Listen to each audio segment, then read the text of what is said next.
Ever eaten bread so bad for you that your arms fell off? Well, medieval folks surely did, and that's just one of the ways that you would meet a terrifying demise. So let's talk about the horrifying diseases that would make your life a living nightmare way back in the olden times. Morbid History. Starting off with a crowd favorite or crowd eliminator, the Black Death or the Bubonic Plague. Hands down, the employee of the century when it comes to medieval pandemics. It claimed up to 60% of Europe's population during its heyday in the 14th century. The plague was caused by bacteria hitching ride on fleas, who in turn hitched ride on rats, all the way to us, the human hosts. Victims would develop painfully swollen lymph nodes called buboes, high fever, and eventually skin so discolored it inspired the term Black Death. Oh, and fun fact, if you were lucky enough to survive, congratulations, you were immune. A small consolation after losing probably everyone near and dear to you. Totally a win, for sure. One unforgettable story comes from the village of Eyam in England. When the plague struck there in 1665, the villagers actually isolated themselves to stop the spread into nearby settlements. Around 250 of the town's villagers succumbed, almost the entire town. Some sources even say that there were only 300 residents before the plague arrived. So they sacrificed themselves into the greater good to save others, like very heroic actually, and a haunting reminder of the human cost when it came to these diseases. Terrible. Moving on. And next one. If the plague wasn't enough to kill your vibes, your bread would do the job. A disease called Saint Anthony's Fire, also ergotism, was a delightful little side effect from eating rye contaminated with a fungus called ergot.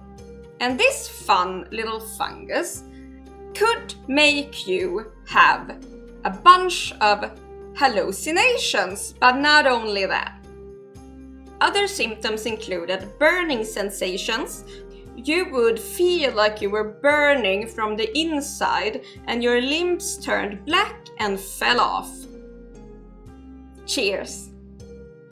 Sadly enough, this fire of Saint Anthony would often be confused with demonic possession because there were convulsions and, hallucinations that were not easy to explain back in those days, and this would lead to some very unpleasant exorcisms. It even inspired mass hysteria like the famous dancing plague, where entire villagers started dancing uncontrollably. So yeah, pro tip, always check your bread.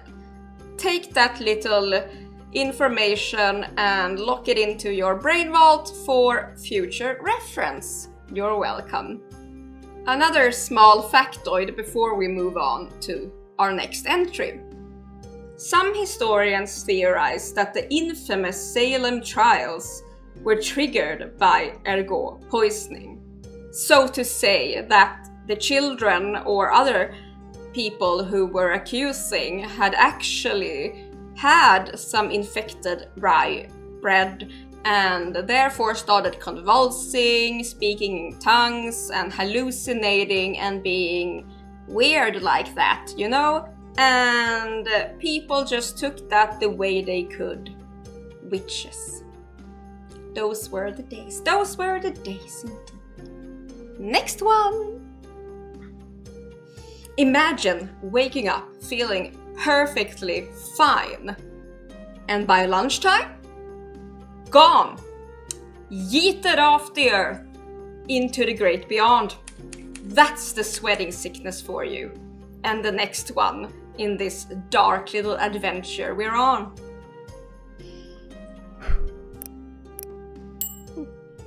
This mysterious disease swept through England in the 15th and 16th centuries like a feverish ghost. Symptoms started with chills and progressed to profuse sweating, and then BAM!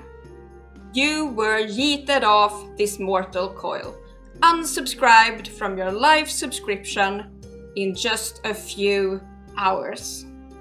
Doctors had no clue what caused it or where it came from, but some tried to help and suggested avoiding bed sheets, baths, and fresh air.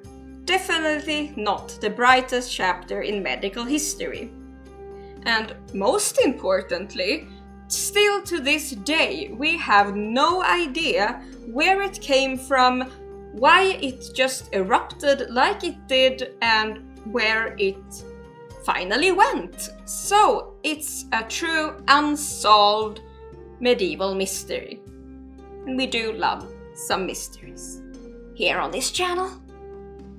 Moving on. And now we move on to the OG in Get the Heck Away From Me, leprosy.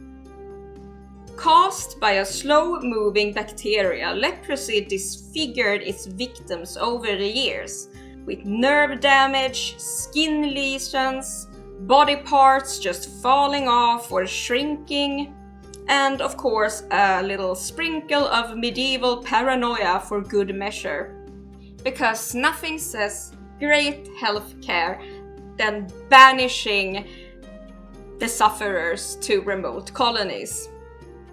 Just picture this, if you will.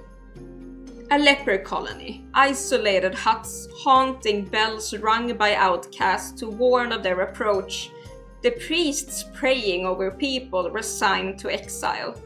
These were desolate, heartbreaking places.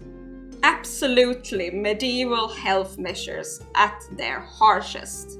The only solace these super poor outcasts with their grim disease was that there was actually a belief that they were suffering on earth, like sort of a purgatory, so that when they were finally released from their hecking suffering, they would have a fast pass into Sky Daddy's great abode.